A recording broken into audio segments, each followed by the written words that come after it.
If you're looking to buy a home, then you've come to the right place. Today, we're talking about some first-time homebuyer tips.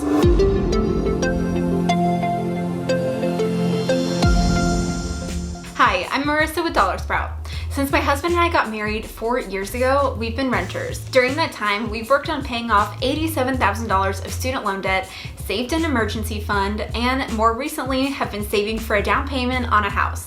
This last month, we finished our savings goal and are excited to begin the house buying process for the first time. But let's be honest, buying your first home is exciting, but can also feel overwhelming. So today, I'm sharing some tips for being a first-time home buyer. But before we get into it, don't forget to subscribe to the Dollar Sprout YouTube channel for more money videos. There are a few steps you should take to becoming a first-time home buyer. So today, we're going to go over them. Step 1, how should I financially prepare for buying a house? Buying a house is likely to be the biggest purchase of your life, so it's important to do it in the right way. Here are a few items you should have complete before you start the process. Pull your credit report. It's important to pull your credit report so you know where you stand. You can look at your credit report from each of the 3 main credit bureaus for free once a year. And once you know your credit score, you'll want to work at improving it. Check out our video on credit scores here. You'll also want to avoid taking out new loans during the home buying process. Doing this can affect your credit score. Another way to financially prepare for buying a home is to eliminate high interest debt. This can even help to improve your credit score. If you need to find a way to get extra money, either cut back on expenses or earn more money. Even pick up a side hustle. Then set a monthly savings goal. Now that you've seen your credit report and are paying down debt, it's time to save. You'll need a large down payment, preferably 20% of the home price, and enough to cover closing costs. You can stay motivated to save by making it fun. Put a picture of your dream home up on the fridge as a reminder of why you're working so hard. When you're saving each month, look at putting that money into a high-yield savings account. That way it's earning a little bit of interest while you save. Investing is a good idea for long-term goals, but with short-term goals like buying a house within a year, a high-yield savings account is preferable to the stock market. Step 2, how much house can I afford? Banks often approve people for way more house than they can afford, so it's important that you're the one deciding on how much you should be spending. There are a few rules to follow to determine that amount. The 28% rule means that your mortgage payment should be 28% of your gross income or less. Keep in mind that your total income is your gross income for both spouses combined if you are buying a home with a spouse. This is your income before taxes, health insurance, and other expenses that come out of your paycheck. Then there's the 32% rule for total housing costs. While the 28% rule applies to just the mortgage, the 32% rule says that all house payment, being mortgage, PMI, and homeowner's insurance, should not exceed 32% of your gross income. Lastly, if you have any other debts you'll still be paying as a homeowner, like student loans, credit cards, or a car loan, stick to that 40% rule. The rule says that all your debt payments in total, including the house payment, should be no more than 40% of your total income. While these percentage rules aren't set in stone, they provide great guidelines. Step 3, where do I want to live? When starting the home buying process, you may already know where you want to live, but it's important to keep in mind when buying your first home. Sometimes highly desirable neighborhoods also have high markups, but that neighborhood that's up and coming just 15 minutes away could be a perfect fit. If you're set on living in a certain neighborhood, consider buying the least expensive house in that neighborhood. When looking for a good neighborhood, consider school districts. If you have kids, carefully research the schools. Every school district is different. If you don't have kids yet, it might be wise to buy a less expensive home, build equity, and then move into the specific district once you do have a family. Also consider how long you want to live in that home. Buying and selling homes can get expensive. There are closing costs, real estate fees, and moving costs. It's not something you should do every year or every few years because of these expenses.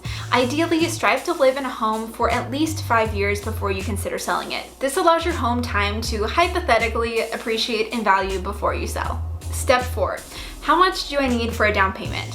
Saving for a down payment is an important part of the home buying process, and it takes discipline to save several $1,000s for this purpose. Most lenders prefer 20% down, but you could put down as little as 3.5% for an FHA loan. But if you don't put down that 20% goal, you'll end up with an additional bill of PMI or private mortgage insurance. And while that 20% down may feel like a lot, don't forget about those closing costs. Step 5, get pre-approved for a loan. Once you've paid down debt and have saved money for your loan payment, it's time to get pre-approved for a loan. Pre-approval is more official than pre-qualification, where pre-qualification gives you an approximation of the price of a home you can afford. Pre-approval confirms this by submitting actual documentation to the bank. Your lender will review your documents like proof of income, proof of assets, employment verification, identification documents, and your social security number to run your credit. After reviewing these documents, you'll get an official pre-approval letter. This is important because it shows that you are serious about home ownership. Step 6, find a buyer's agent. It's so important to find a good real estate agent when buying a home. You can find a good real estate agent or realtor by word of mouth. Ask your friends and family for their recommendations in your area. Also research online like Redfin or Zillow. Here you can read reviews to make sure this is the person you want to work with. Step 7, find a home you love. Now that you've been pre-approved and have an agent, it's time to start looking at homes. You can research homes online. I'm not gonna lie, I do this all the time. You can also visit a lot of homes. When you go into a house, try not to get distracted by the decor, whether it's good or bad. If you can see beyond minor cosmetic details like bad wallpaper, you could buy the home for a good price. Also, only visit homes in your price range. The last thing you want to do is fall in love with a house that's totally outside your price range and either be sad that you'll have to pass it up or give in and go over budget. Step 8, submit an offer. Submitting an offer as a first-time homebuyer can be an anxiety-ridden experience, especially in a competitive market. If your offer is accepted, the escrow process begins. It can take 1 to 2 months to go from an accepted offer to walking into your first home. Next, you'll want to get a home inspection. This can be done during the escrow process. If the house needs to be updated or repaired, you'll negotiate these repairs during this time period. You'll also arrange for an appraisal of the house and finalize your financing during this time period. And also, don't forget that insurance before you move in. Step 9, move in. Now that all the other steps are complete, it's time to move in. You'll want to make sure you have a strong emergency fund of at least 3 to 6 months of living expenses. This will give you so much peace of mind. If you lose a job unexpectedly, you have 3 to 6 months to find a new job without worrying about losing your home. You'll also want to maintain your house often. It's best to fix or keep up on it now so it doesn't turn into a big repair later. Lastly, don't overextend yourself. This is one of the biggest purchases you'll ever make. After some time, it can be tempting to use a home equity line of credit to upgrade your kitchen or bathrooms, but try to avoid overextending yourself and protect your investment.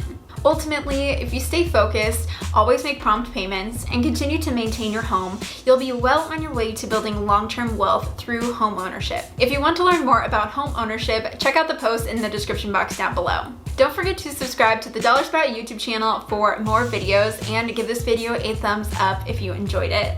Lastly, leave us a comment and let us know about your first-time homebuyer experience, whether you own your home or are currently looking to buy. And with that, I'll see you in the next video. Bye.